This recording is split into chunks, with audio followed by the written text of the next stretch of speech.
The blood bottler. Suddenly, a tremendous thumping noise came from outside the cave entrance, and a voice like thunder shouted, "Runt! Is you there, Runt? I is hearing you jabbling. Who is you jabbling to, Runt?" "Look out!" cried the BFG. "It's the blood bottler." But before he had finished speaking, the stone was rolled aside and a 50-foot giant, more than twice as tall and wide as the BFG, came striding into the cave. He was naked except for a dirty little piece of cloth around his bottom. Sophie was on the tabletop. The enormous, partly eaten snoscumber was lying near her.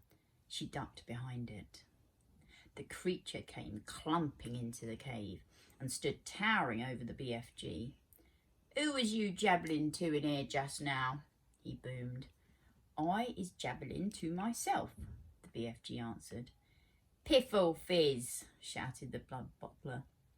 "Bugs wallop," he boomed. "You is talking to a human being. That's what I is thinking." "No, no," cried the BFG. "Yes, yes," boomed the blood bottler. "I is guessing you have snitched away a human being and brought it back to your bunghole as a pet. So now I is winkling it out and guzzling it as extra snacks before my supper." Ooh, it looks horrible. The poor BFG was very nervous. "There's no one in here," he stammered. "Why don't you leave me alone?"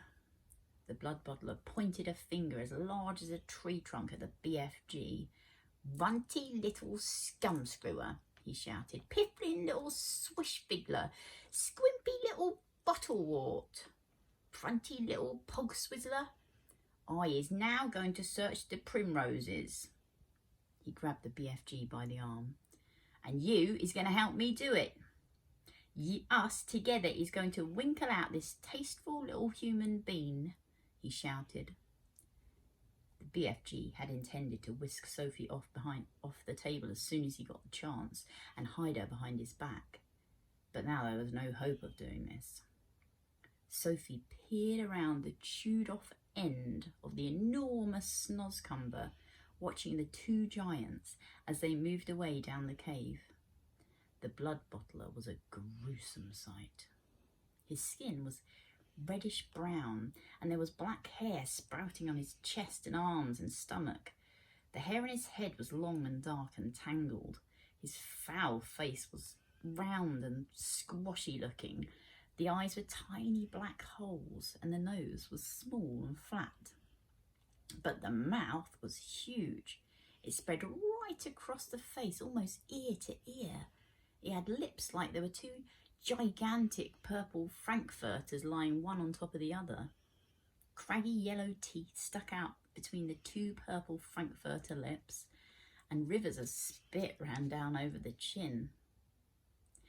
It was not in the least difficult to believe that this ghastly brute ate men, women, and children every night. The blood bottler, still holding the BFG by the arm, was examining the rows and rows of bottles. "You and your pibbling bottles," he shouted. "What is you putting in them?" "Nothing that would interest you," the BFG answered. "You is only interested in guzzling human beings, and you is a dotty dogswaggler," cried the blood bottler. Soon the blood bottler would be coming back. Sophie told herself, and he was bound to search the tabletop, but she couldn't possibly jump off the table. It was 12 feet high. She'd break a leg. The snoscumber, although it was thick as a perambulator, was not going to hide her if the blood bottler picked it up.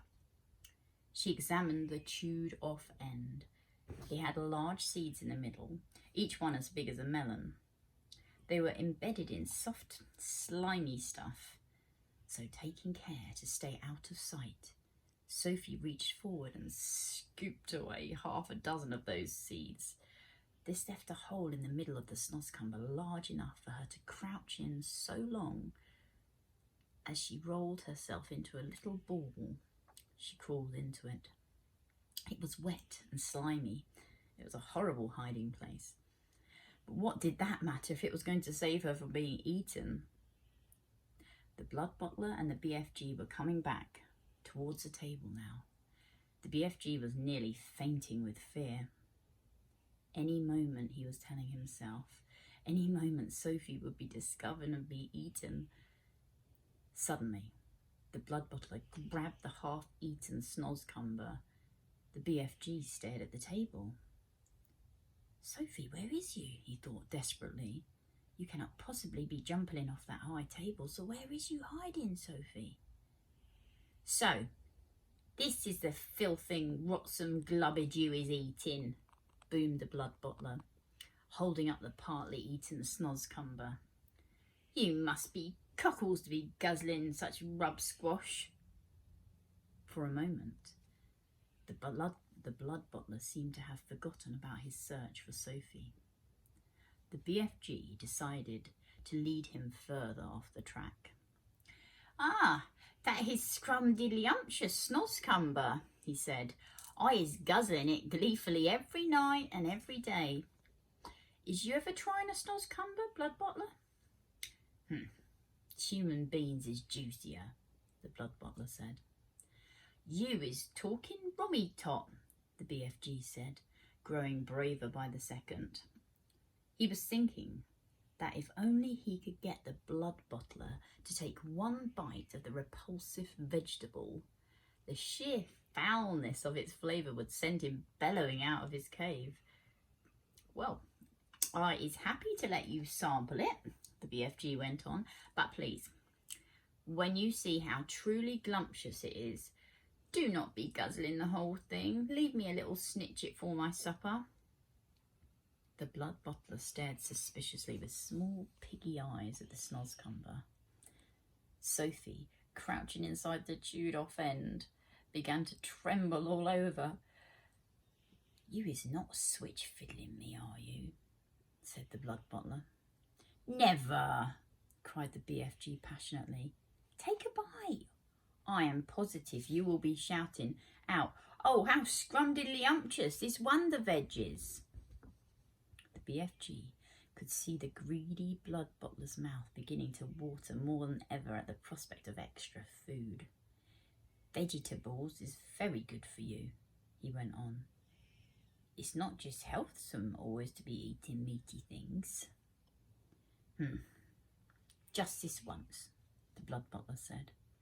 "I is going to taste this rotsome eats of yours, but I is warning you that if it tastes filthsome, I is smashing it over your sludgy little head." He picked up the snozzcumber. He began raising it on its long journey to his mouth, some 50 feet up in the air. Sophie wanted to scream, "Don't!" but that would have been even more certain death. So crouching among the slimy seeds, she felt herself being lifted up, up, up. And suddenly, there was a crunch as the blood bottler bit a huge hunk off the end. Sophie saw his yellow teeth clamping together a few inches from her head. Then there was utter darkness. She was in his mouth. She caught a whiff of his evil-smelling breath. It stank of bad meat. She waited for the teeth to go crunch once more and prayed she would be killed quickly.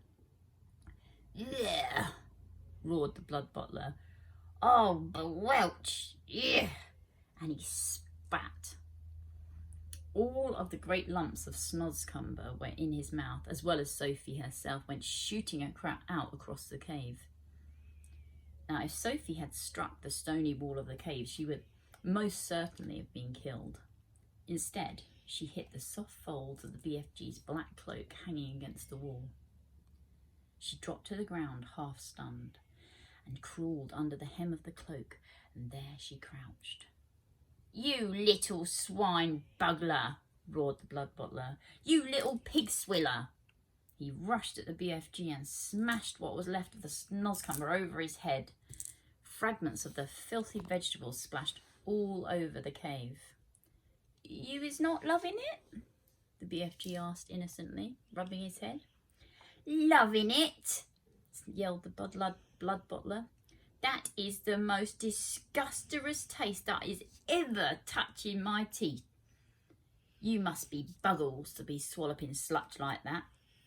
Every night you could be galloping off happy as a hamburger and gobbling juicy human beans. Eating human beings is wrong and evil, the BFG said. It is guzzly and glumptious, shouted the blood bottler. And tonight I is galloping off to Chile to swabble a few human chili beans.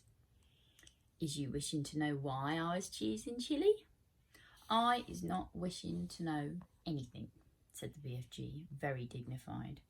I is choosing Chile, the blood bottler said, because I is fed up with the taste of Eskimos.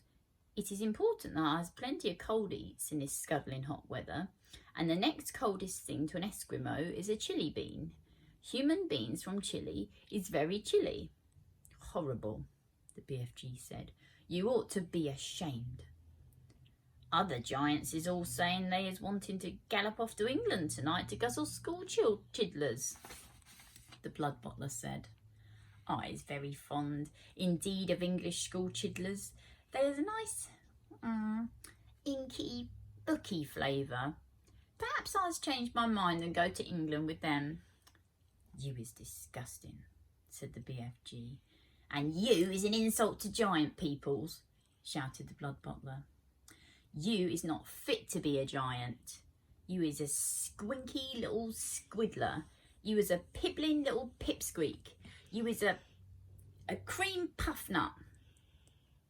With that, the horrible blood-bottling giant strode out of the cave. The BFG ran to the cave entrance and quickly rolled the stone back into place. Sophie, he whispered. Sophie, where is you? Sophie? Sophie emerged from under the hem of the black cloak. I'm here, she said. The BFG picked her up and held her tenderly in the palm of his hand. Oh, I'm so happy to be finding you all in one lump, he said. I was in his mouth, said Sophie. You was what? Cried the BFG. Sophie told him what happened. And there I was telling him to eat the filthsome snoscumber and you was all the time inside it, the BFG cried. Not much fun, Sophie said. Oh, just look at you, you poor little chidler, cried the BFG. You was all covered in snoscumber and giant spit. He set about cleaning her up as best he could. I is hating those other giants more than ever now, he said. You know what I should like? What? Said Sophie. I should like to find a way of disappearing them, every single last one. Well, I'd be glad to help you, Sophie said. Let me see if I can think up a way of doing it. So we'll have part 6 next time. So much love, everyone. Take care.